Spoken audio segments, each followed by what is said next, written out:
Now the last factor of the Eightfold Path is called right concentration, and I've never liked that word because it's misleading.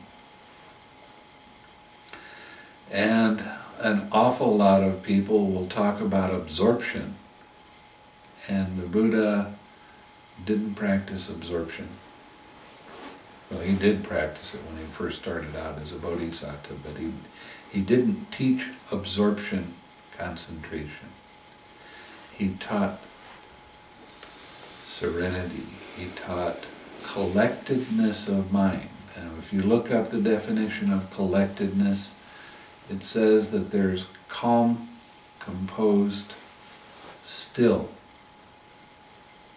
And that's a good definition. So I call it harmonious collectedness.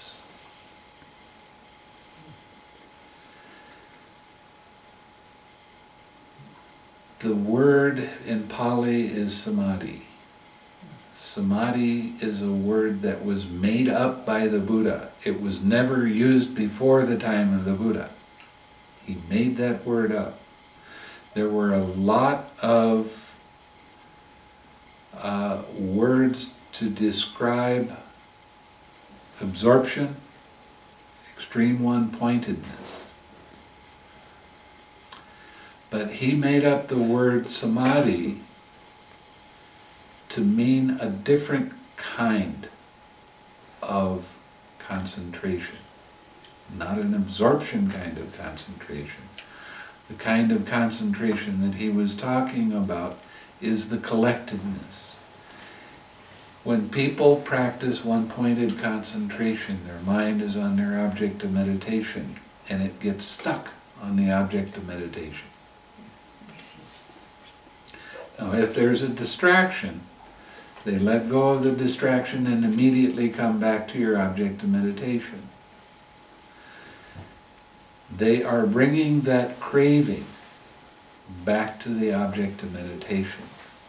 And through a lot of hard practice, you can get into the jhanas, the absorption jhanas, but your mind just stays on one thing. It's not aware of things around it. It doesn't see how mind's attention moves.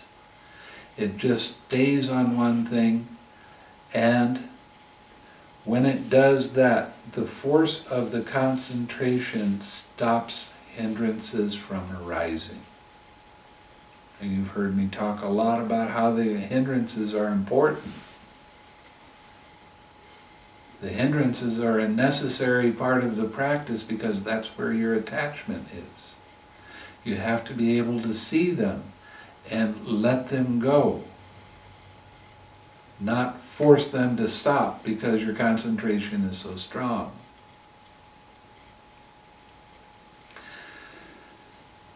When you add that extra step of relax, your mind will not go all the way to an absorption state.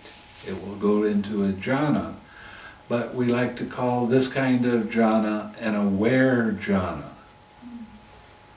Because you'll be in the jhana for a little while, and it's real pleasant, and your mind is very stable, and your mindfulness, for whatever reason, becomes weak.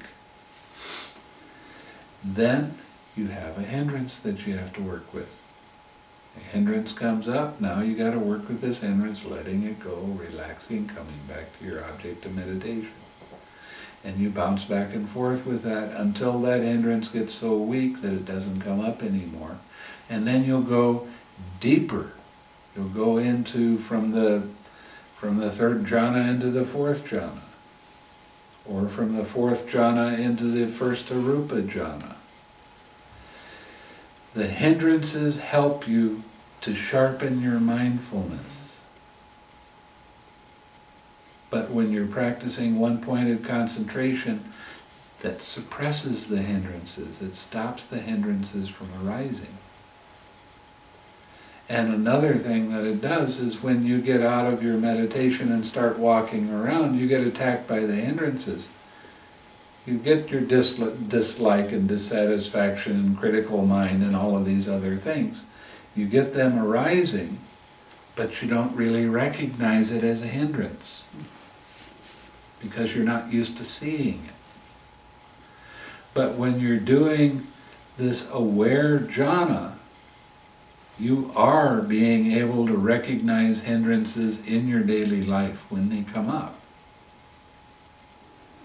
And then you can start 6Ring it and letting it go. It works really, really well. This eightfold path is truly remarkable. It's really something. You don't have to know all of the factors of the eightfold path. And when you smile, you're practicing all of the factors of the eightfold path at that time. When you 6R something, you're practicing all of the factors of the eightfold path at that time. So this practice is really, it's a basic practice, but it's the one that the Buddha chose to teach everybody. Anytime you can let go of your tanha, your craving, every time you let go of that, your mind becomes pure. Your mind becomes alert. And you bring that mind back to your object of meditation. So you're bringing this pure mind back to your object of meditation. Your progress in the meditation is fast. Because you're not having to work with pushing down or pushing away the craving and trying to stop it from coming up for a brief moment. You're learning how to truly let go of the craving. And that's the cause of suffering. Until you get to the cessation of perception and feeling, and then the practice just kind of takes over by itself. When you come back out of the cessation of perception and feeling, you will see the links of dependent origination, how they arise and how they cease. And when there is the last letting go of ignorance, you will experience Nibbana. That's how it works. You're letting go of every link of dependent origination until there's nothing more to let go of. And you go into an unconditioned state because you've let go of all conditions. You've let them go. You've seen them the way they truly are. And this brings true personality change.